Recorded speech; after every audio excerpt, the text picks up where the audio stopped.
Assalamualaikum warahmatullahi wabarakatuh. Oke, hari ini kita akan membahas tentang kesetimbangan kimia di pelajaran kelas 11 semester 1 ya. Ini merupakan bab yang paling terakhir. Oke, reaksi kimia itu sebenarnya dibagi menjadi dua. Ada reaksi tuntas atau irreversible, dan satu lagi adalah reaksi bolak-balik atau reversible. Kalau reaksi tuntas itu reaksi yang langsung terjadi dan itu banyak ditemui. Sedangkan reaksi bolak-balik itu ketika A menjadi B, B akan balik lagi menjadi A. Itu disebut dengan reaksi reversible atau reaksi bolak-balik. Oke, kesetimbangan dalam reaksi kimia itu berarti misalnya kita mempunyai reaksi seperti ini. Ada N2 dengan H2 membentuk NH3. Ini artinya ketika N2 dan H2 bereaksi membentuk NH3, itu lajunya akan sama dengan ketika NH3 terurai kembali menjadi N2 dan H2. Jadi di sini yang disebut dengan setimbangnya itu adalah laju reaksinya ketika pembentukan dan kembali lagi ke penguraiannya. Oke, jenis kesetimbangan dibagi menjadi dua. Ada yang disebut dengan kesetimbangan homogen. Itu berasal dari kata-kata homo yang artinya sejenis. Apanya yang sejenis? Fasenya. Di sini lihat reaksi yang pertama ada GGG, berarti semuanya fasenya sama-sama gas. Nah, yang kedua ada aki, itu berarti ya fasenya sama-sama larutan atau aqueous. Ini yang disebut dengan kesetimbangan homogen. Sedangkan lawannya itu kesetimbangan heterogen. Udah ketahuan pasti heterogen berarti bermacam-macam fasenya, lebih dari satu yang pasti.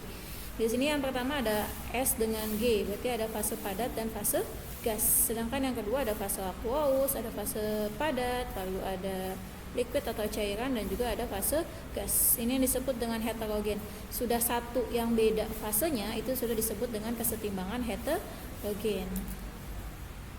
Oke, di kesetimbangan kimia ini pertama kita pelajari adalah nilai tetapan atau nilai K-nya, atau disebutnya dengan Kc. Ini berdasarkan hukum Goldberg dan Waage, di mana Kc itu merupakan hasil kali konsentrasi hasil reaksi. Jadi hasil reaksinya itu nanti konsentrasinya dikalikan, dipangkatkan koefisiennya, dibagi hasil kali konsentrasi reaksi atau reaktan yang dipangkatkan koefisiennya. Jadi intinya koefisien akan menjadi pangkat. Koefisien akan menjadi pangkatnya. Dan di sini harus kita garis bawahi hasil reaksi dibagi pereaksi. Nah, jadi yang kanan dibagi yang kiri. Misalnya kita punya HI menjadi H2 dan I2. Berarti kalau kita di sini hasil adalah H2 dengan I2, sedangkan reaktan adalah HI. Apanya yang kita bagi? Di sini tuliskan hasil kali konsentrasi. Berarti konsentrasinya yang kita bagi. H2 dengan I2 ada konsentrasinya ditaruh di atas. Nih, lambang konsentrasi ya pakai kurung. Dibagi dengan konsentrasi yang ada di sebelah kiri atau reaktan. Nah, di sini ada pangkatnya. Dilihat dari koefisiennya. Di sini ada koefisien hanyalah HI, berarti HI di sini harus pangkat 2. Makanya di sini kita tulis angka 2. H2 dengan I2 itu tidak ada pangkatnya karena koefisiennya itu 1. Next. Oke, misalnya kita punya reaksi seperti ini, ada Zn di tangan Cu, lalu ada Zn2+ dengan Cu. Nah, di sini Kc-nya hanya muncul Zn dan Cu saja. Zn2+ dengan Cu2+ saja. Kenapa seperti itu? Nah, jadi di dalam menentukan tetapan kesetimbangan itu ada catatan penting, di mana zat-zat yang berupa padat atau kita kenalnya dengan fase S dan L itu tidak masuk ke dalam tetapan kesetimbangan. Yang bisa masuk dalam Kc atau tetapan kesetimbangan itu hanyalah fase G dan Aki, gas dengan aqueous atau larutan.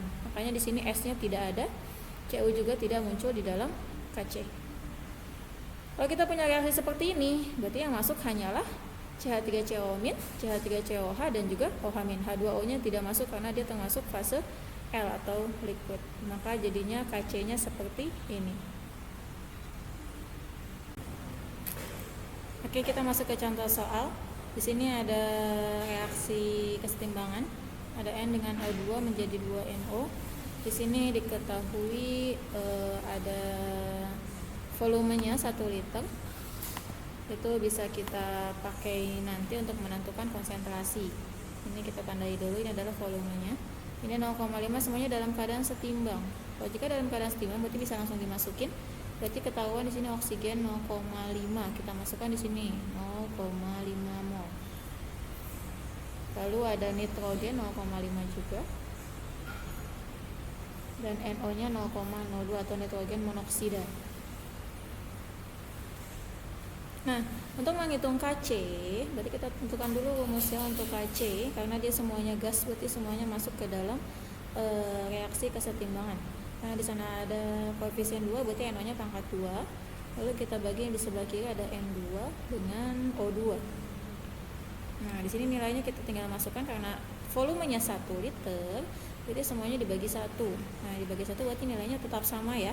Berarti NO kita bisa tuliskan 0,02 kuadrat dibagi 0,5 dengan 0,5. Nah, kebetulan ini sama-sama nilainya 0,5, berarti kita bisa tuliskan 0,02 dibagi 0,5. Semuanya kita pangkatkan pangkat 2. Berarti kita bisa dapat 0, ini bisa dicoret. Nah, 0,2 dibagi 0,5. Berarti didapatkan 0,04. Nah, 0,4 kuadrat itu berarti hasilnya 1,6 dikali 10 pangkat min 3.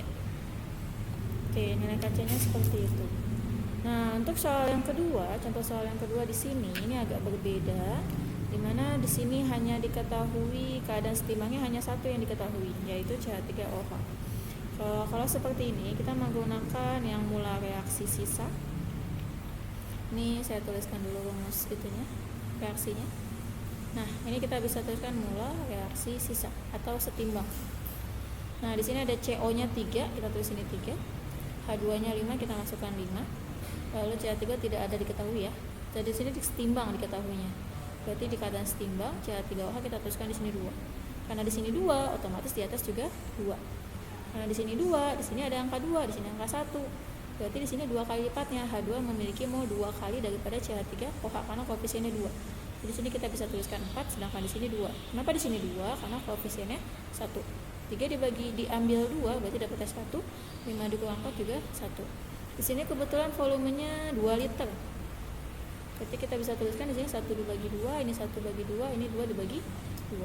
Nah, setelah itu baru kita masukkan ke dalam rumus Kc. Kc-nya rumusnya gimana? CH3OH yang ada di sebelah kanan, lalu dibagi yang di sebelah kiri ada CO dengan H2. H2-nya di sana ada pangkat, berarti kita pangkatkan 2 karena ada koefisiennya. CH3OH-nya 1.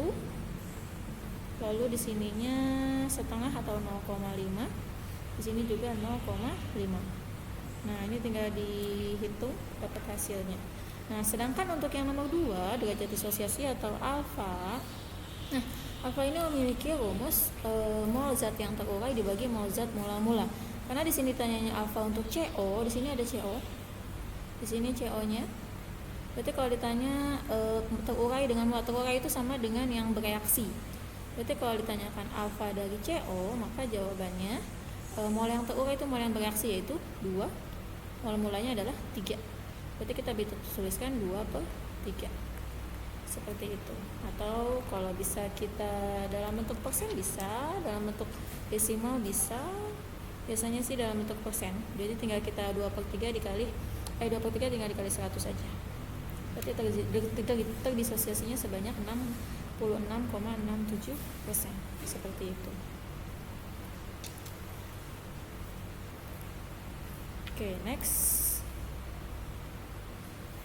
Oke, selanjutnya ada tentang pergeseran kesetimbangan kimia menggunakan asas Le Chatelier, di mana pada saat setimbang diadakan aksi, maka sistem akan mengadakan reaksi sedemikian rupa sehingga pengaruh aksi itu akan menjadi sekecil-kecilnya.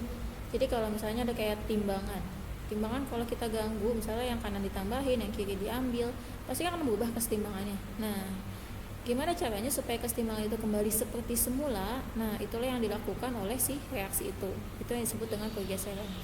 Ada 4 faktor yang mempengaruhi dalam kesetimbangan. Yang pertama adalah konsentrasi, lalu kedua tekanan, ketiga volume, dan yang keempat adalah suhu.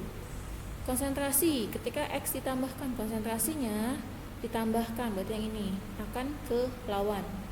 Kalau dikurangi akan ke zatnya. Kalau tekanan, jika diperbesar atau ditambahkan tekanannya akan ke koefisien kecil, kocil. Kalau diperkecil tekanannya akan ke koefisien besar. Jadi kocil ini merupakan koefisien besar dan koefisien kecil. Kalau suhu, ketika suhu ditambahkan itu akan pergi ke reaksi endoterm. Reaksi endoterm dengan eksoterm ini berhubungan dengan delta H dalam reaksi tersebut. Jika delta H-nya positif, berarti itu merupakan endoterm. Kalau delta H-nya negatif, itu merupakan reaksi eksoterm. Ini ada contohnya. Ada reaksi seperti ini dengan delta H-nya minus.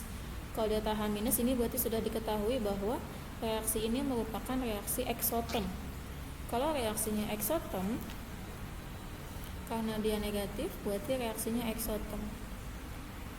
Kalau reaksi eksoterm artinya eksoterm yang di sebelah kanan itu disebutnya eksoterm, lalu yang di sebelah kiri itu lawan eksoterm, yaitu endoterm.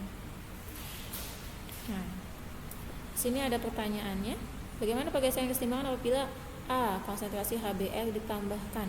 Konsentrasi ditambahkan. Jika konsentrasi ditambahkan, maka tulisannya lawan X, lawannya. Berarti lawannya siapa? Lawannya HBr. HBr ada di sebelah kiri. Berarti lawannya kiri adalah kanan. Makanya jawaban yang pertama adalah reaksi akan bergeser ke kanan. Yang kedua, tekanan diperkecil. Ketika tekanan diperkecil, berarti tadi di rumusnya itu akan menuju koefisien besar. Oke, koefisien besar, kita lihat koefisien di sebelah kiri ada 4 HBr dengan O2, koefisiennya 1 dengan 4. Berarti kalau kita jumlahkan berarti koefisiennya 5.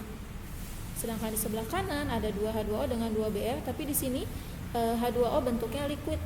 Ketika liquid itu tidak mempengaruhi kesetimbangan, maka di sini koefisien yang digunakan adalah Br2. Jadi koefisien sebelah kanan itu adalah 2. Untuk HBr dia koefisiennya tidak digunakan karena dia liquid, jadi nggak dipakai. Nah, sudah kita tahu koefisiennya 5 dengan 2, kembali lagi ke yang tadi, tekanan diperkecil. Ketika tekanan diperkecil berarti ke koefisien besar, berarti jawabannya ke kiri, karena di kiri 5 itu lebih besar. Selanjutnya, volume diperkecil. Kalau volume diperkecil itu ke koefisien kecil. Koefisien kecil ada di sini, 2, ada di sebelah kanan. Makanya geser ke kanan. Untuk yang nomor 4, suhu diperbesar. Ketika suhu diperbesar, berarti ini jawabannya itu harus ke perbesar itu ke arah endoterm. Endoterm itu ada di sebelah mana? Ada di sebelah kiri. Makanya jawabannya ke kiri. Oke, next. Oke, salah satu faktor yang mempengaruhi dalam reaksi itu ada katalisator. Katalisator itu hanya mempercepat kesetimbangan terjadi. Jadi dia tidak mempengaruhi gesernya ke kanan atau ke kiri, tapi dia hanya mempercepat terjadinya kesetimbangan. Sama halnya dengan pengaruh dalam laju reaksi. Dengan cara apa? Dengan cara menurunkan energi aktivasi. Oke, tetapan kesetimbangan itu sebenarnya dibagi menjadi 2. Ada tetapan kesetimbangan konsentrasi, ada tetapan kesetimbangan parsial gas.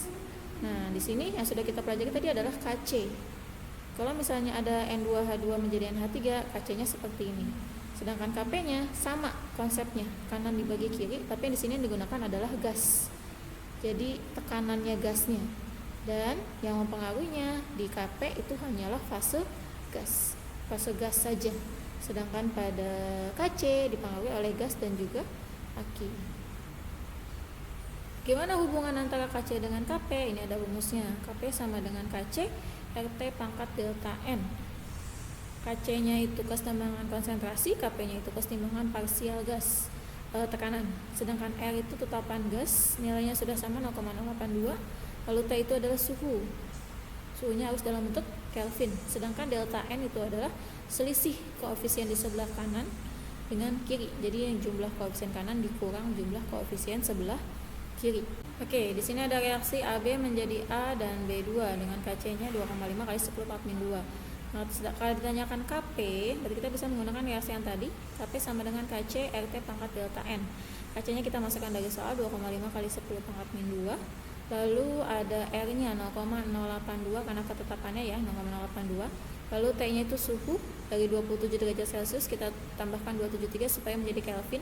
Jadi dapat 300. Pangkatnya dari mana? 1, koefisien kanan dikurang koefisien kiri. Di sini sebelah kanan ada 2A dengan B2, koefisiennya 2 dengan 1. Berarti koefisiennya totalnya sebelah kanan 3. Sedangkan di sebelah kiri ada koefisien 2, makanya 3 dikurang 2 dapat 1. Ini berarti pangkatnya 1. Ini kita kalikan berarti hasilnya dapat seperti ini. Oke, sekian, terima kasih. Assalamualaikum warahmatullahi wabarakatuh.